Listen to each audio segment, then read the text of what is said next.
자, 안녕하세요. 아톰님 인사 부탁드립니다. 반갑습니다. 와인 마시는 아톰 이준혁입니다. 자, 오늘은 어떤 주제죠? 오늘은 버건디 부르고뉴 2024 빈티지에 대해서 이야기를 좀 드려볼까 합니다. 흔히 말해서 한국 분들이 이제 망빈이라고 이야기를 하시지만 뒤집어 보면 레드는 굉장히 어려웠어요. 근데 화이트는 아주 좋았던 그 빈티지에 대해서 좀 제가 만난 생산자들에 대한 이야기를 좀 해드릴 거고요. 그 다음에 설명을 드리고 나서 앙리부사님과 함께 삐에르뱅상의 2024 빈티지를 테스팅 해보도록 하겠습니다. 작년에 이제 11월과 이번 연도 4월에 갔다 오시면서 네네. 들었던 얘기를 해주시는 거죠? 그렇죠. 네. 올해 4월에도 갔었고 작년 11월에도 갔었고 생산자들하고 이제 많은 이야기를 나눴죠. 시작해 볼까요? 네, 좋습니다. A부터 좀 해주시죠. A는 대표적인 AY. 에이프로부터 시작해 보겠습니다. 에이프로의 마티아스는 2024 빈티지에 대해서 이제 여러 가지 이유로 정말 어려운 해였다고 이야기를 해줬습니다. 시즌 초반에는 냉해가 있었고 거기에 개화도 순조롭지 못했고요. 비는 도무지 그칠 줄 몰랐고 거기에 이제 노균병의 압박이 그야말로 엄청났다고 합니다. 엄청났다는 말은 결코 과장이 아닌 게 무려 17차례나 방제 작업을 했지만 수확량은 여전히 극도로 작았다고 합니다. 수확은 9월 17일부터 21일까지 진행을 했는데요. 생산량은 평소보다 무려 70%가 감소를 했고요. 이런 이야기는 처음 들었는데 AF그로의 헥타르당 평균 수확량이 10헥토리터에 불과했다고 합니다. 그리고 잠재적 알코올 볼륨도 11.5도에서 12도 사이여서 충분히 좋긴 했지만 높은 수준은 아니어서 일부 와인은 오랜만에 0.5도 정도 보당을 했다고 합니다. 양조에는 이제 50%에서 75% 요새 줄기를 많이 쓰고 있죠, 홀클러스터를. 그래서 발효까지 전혀 문제가 없었고요. 그 다음에 이제 와인의 프레시니스를 더 주기 위해서 2022 빈티지부터 이제 조금 쓰기 시작했는데 암포라 같은 대체 용기의 비율을 점점 늘려가고 있다고 합니다.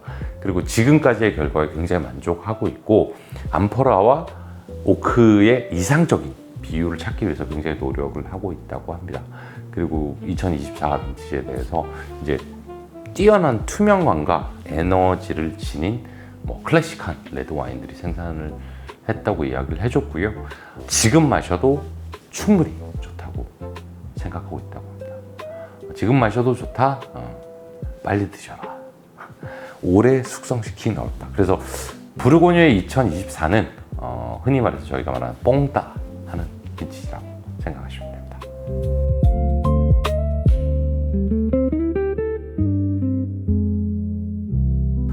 A를 했으니까 B를 해야 되죠. B는 뭐 할까요? 비조 있잖아요. B죠. 네.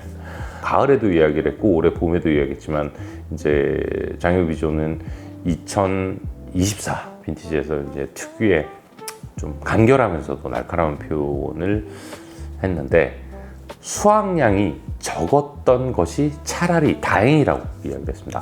그러니까 모든 생산자들이 수확량이 낮은 거에 대해서 불평을 좀 하고 있었지만 실제로 적었던 것도 사실이고요. 왜냐하면 장요 비조가 역대 제일 작았어요. 7헥토리터였거든요. 2020이 가장 작았었는데 그때 10이었는데 하지만 이제 2024 빈티지 같은 환경에서 2023년 수준의 수확량이 나왔다면 어떨지 생각을 해봐라. 아마 마실 수조차 없는 와인이 쏟아져 나왔을 거라 그렇게 저한테 이야기를 해줬었거든요. 물론 극도로 적은 수확량이 결코 이상적이지는 않습니다. 하지만 어느 순간에는 자연이 자신의 방식대로 움직이고 우리는 이제 그 연극에 등장하는 단역에 불과하다는 사실을 받아들여야 한다고 이야기를 해주었습니다. 물론 규칙을 정하는 사람이 본인이 아니고 자연이라는 사실이 때로는 전혀 즐겁지 않다고 이야기를 해줬어요. 2024 빈티지는 개화 불량과 그 다음에 노균병, 흰가루병, 끊임없이 이어지는 비까지 온갖 문제가 발생했습니다. 게다가 이제 코르통 샤를마니유는 22부터 시작을 했죠. 거기에는 이제 스즈키 초파리 공격까지 받아서 한 시즌에 이렇게 힘든 일로 마무리할 수 있나 할 정도로 가장 어려운 빈티지였다고 합니다. 수확은 9월 14일부터 18일까지 진행했고요. 평균 수확은 7.5 헥토리터였습니다. 잠재적 알코올 도수는 11.5였고요. 와인의 균형을 이제 깨지 않고 싶어서 오랜만에 보당을 아주 소량만 했다고 합니다. 그리고 이제 양조 과정에서도 추출은 굉장히 부드럽게 했고 과도한 탄닌이 추출될 것을 우려했기 때문에 그렇게 했고요. 그래서 비조가 말하는 2024 빈티지는 굉장히 섬세함과 우함이 공존하는 빈티지라고 합니다. 비조가 가장 좋아하는 빈티지가 사실은 2021 빈티지거든요. 버건디 같은. 하지만 이제 24 빈티지가 2021 빈티지처럼 정교함을 가지고 있지는 않다고 저한테 이야기를 해주었습니다. 뭐 일부 포도밭은 수확량이 지나치게 적었기 때문에 이제 별도의 와인을 만들 수가 없었고요. 그래서 이제 비조 같은 경우에는 처음으로 에세조 포도밭이죠. 뭐 레트레, 그다음에 코르통의 클로드와 그다음에 막산에 수확한 포도를 다 블렌드합니다. 거기에 부르고뉴 후주까지 다 섞었어요. 그래서 큐베를 하나 만드는데 아주 맛있습니다. 그러니까 약간 이런 느낌? 2004년 루루아의 본노만의 버전? 그렇다고 보시면 돼요. 가격이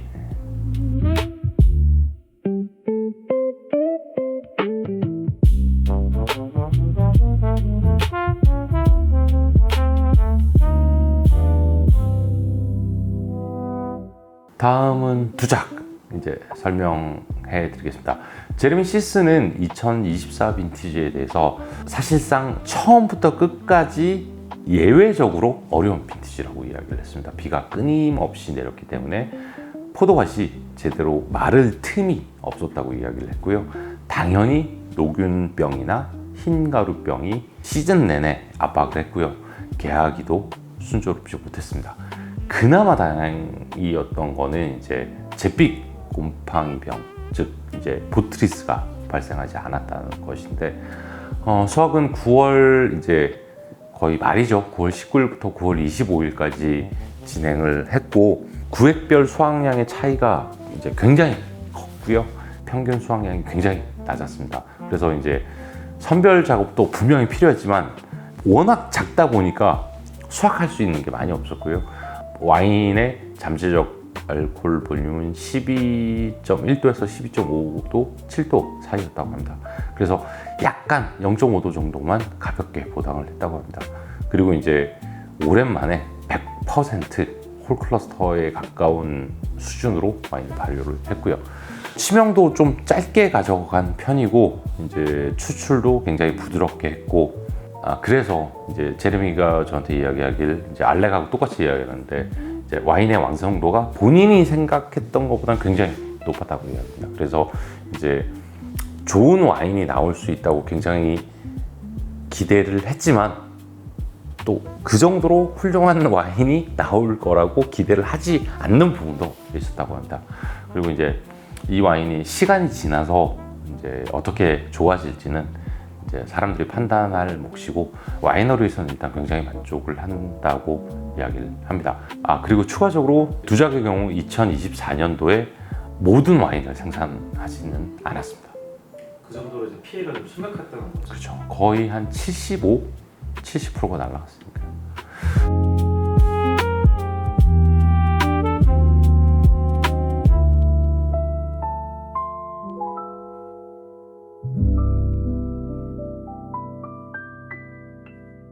자, 레드 했으니까 이제 화이트 한번 해볼까요?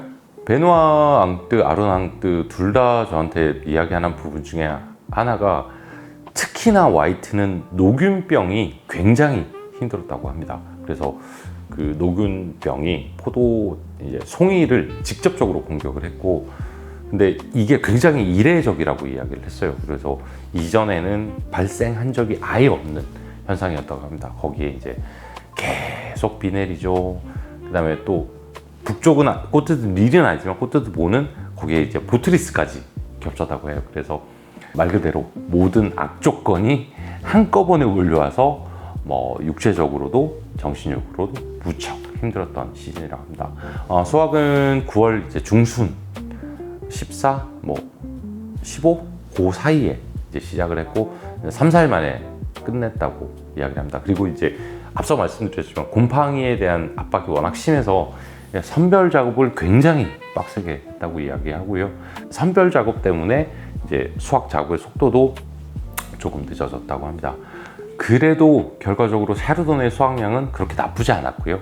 헥타르당 뭐 37에서 42 헥토리터까지 뭐 기록했고 알코올 도수는 한 12도 정도 나왔다고 합니다. 그리고 이제 병입을 마쳤는데요. 올해 한 4월에 제가 가서 이야기를 했었는데 상당히 만족을 하고 있다고 합니다. 적어도 이제 와이너리에서 예상한 것보다는 훨씬 더 만족스러운 수준의 와인이 나왔다고 생각을 합니다.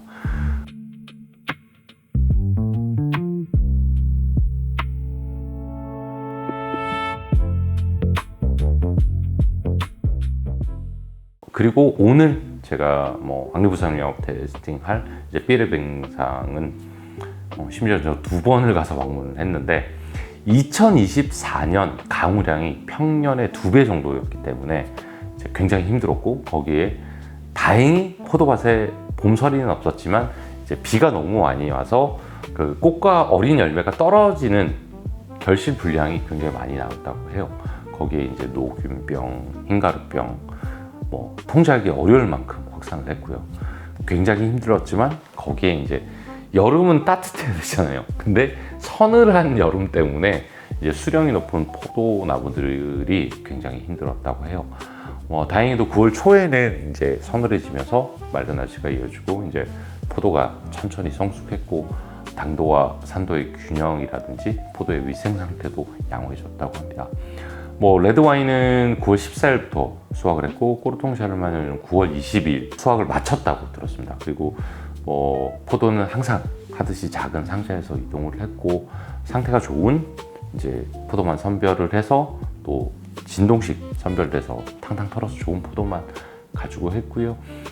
결과적으로 전체적으로 평균 24헥토리터, 그러니까 굉장히 많이 줄었죠. 이게 어느 정도 수준이냐면 옥시드레스나 먹소의 오래된 포도밭은 2023년보다 수확량이 한 75% 정도 감소를 한 겁니다. 포도 이제 한 그루당 보통 이제 한 병을 만들거든요.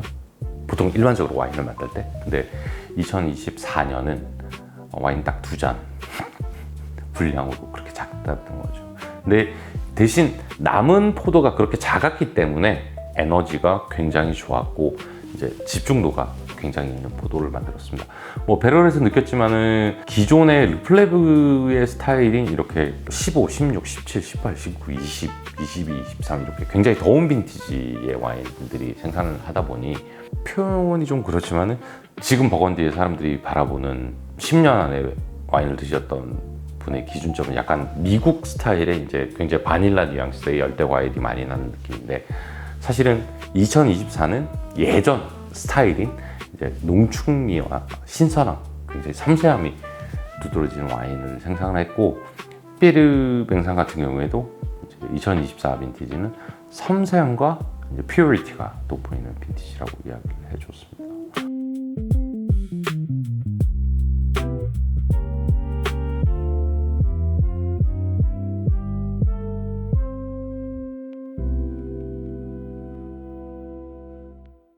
그리고 4월에 갔던 게 또 폴피오.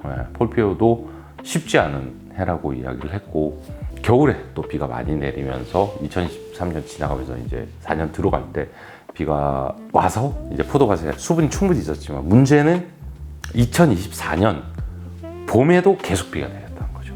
그래서 이렇게 비와 서늘한 날씨가 7월까지 이어지면서 노균병의 압박이 이제 시즌 내내 계속됐고요. 그 다음에 포도 송이 수역제. 근데 그건 그렇게 생각할 수도 있는 게 2023이 워낙 많았으니까 2024는 포도나무도 힘든 거죠. 그래서 처음부터 포도송이 수 자체가 많지도 않았고요. 그 다음에 포도밭에 심어놓은 이제 피복식물들이 지나치게 빨리 자라서 그걸 또 처리하면서 또 녹균병 확산을 막기 위한 작업을 끊임없이 진행했다고 합니다. 그나마 다행인 건 이제 개화기의 코트드본의 비가 잠시 약해졌다는 건데, 그래서 코트드 뉘의 지역보다는 코트드본이 생산량의 피해라든지 퀄리티의 컨트롤을 조금 하기가 좋았다는 거죠. 그리고 상황이 좀 긍정적으로 변한 거는 7월 말부터인데, 그때 이제 날씨가 맑고 안정적으로 들어왔고 9월 초에는 또 햇볕이 따뜻하게 들어오고 또 저녁에는 서늘한 기후가 계속되면서 이제 포도를 잘 익혀주고 있죠.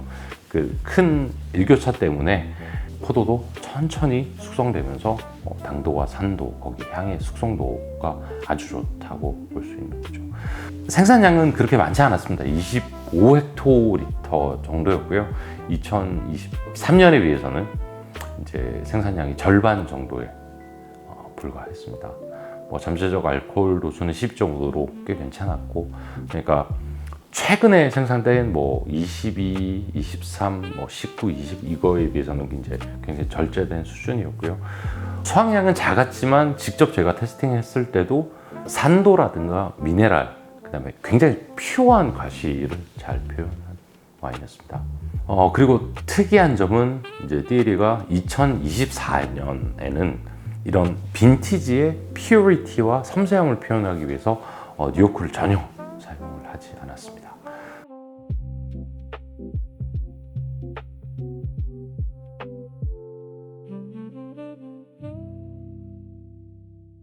그래서 결국 이제 2024 빈티지는 양이 아니라 정밀함으로 평가받는 빈티지입니다. 이제 굉장히 까다로운 재배 환경을 이겨내고 와이너리에서 와인을 만들었기 때문에 굉장히 좀 프레시하면서도 집중력이 돋보이며, 그리고 때로에 따라서 이제 차이를 극명하게 보여주는 빈티지라고 생각하시면 될 것 같습니다. 제가 생각하는 2024 빈티지는 1994년 이후에 가장 오래된 빈티지라고 보시면 될 것 같아요. 레드 같은 경우에 그러니까 퀄리티 아주 좋아요. 나쁘진 않지만 사실 21보다 더 쉽지 않은 빈티지예요. 근데 병입이 돼서 테스팅을 하면 훨씬 더 접근성은 아주 좋을 것이다. 다만 장기 숙성은 레드일 경우에는 쉽지 않은 빈티지다 라고 표현을 하고 싶고요. 물론 생산자에 따라서 스타일 차이는 좀 납니다. 근데 얼마나 수확 시기와 포도가 익었을 때 수확을 했는지에 따라서는, 그러니까 양조자의 퀄리티 컨트롤을 어떻게 하는지에 따라서 레드는 정말 극명하게 차이가 나고요. 화이트는 사실 생산량이 줄기도 했지만, 재미난 거는 평론가들이나 생산자들이 이야기하는 거는 2024를 베스트 빈티지에 꼽고 싶다는 이야기를 많이 들었어요. 그게 왜 그러냐면, 앞서 설명을 계속 드렸지만 19, 20, 22, 23 같이 더웠던 빈티지에 보여주는 이런 과일 캐릭터가 아니라 굉장히 퓨어한 미네랄과 흰꽃, 이런 느낌을 와인에 너무 잘 표현했고, 팔레트에서 느껴지는 산도나 집중도가 아주 좋은, 그냥 저도 그렇게 생각하고 싶어요. 그러니까 마셔보면 과일보다는 미네랄과 꽃향기가 두드러지는 빈티지고요. 근데 사실 2014가 화이트가 워낙 좋은 빈티지라서 거기까지 갈 건 아니라고 생각하는데, 그래도 꽤 사실 화이트는 개인적으로는 2023보다 퀄리티가 좋은 것 같아요. 저는 개인적으로. 왜냐면 23은 생산량도 많았고 그랬지만 어쨌든 24 화이트는 주목하실 필요가 있을 것 같습니다. 자, 저는 그러면 잠시 뒤에 앙리 부사님과 피에르뱅상 2024 빈티지를 테스팅하면서 또 이야기 나누도록 하겠습니다. 감사합니다.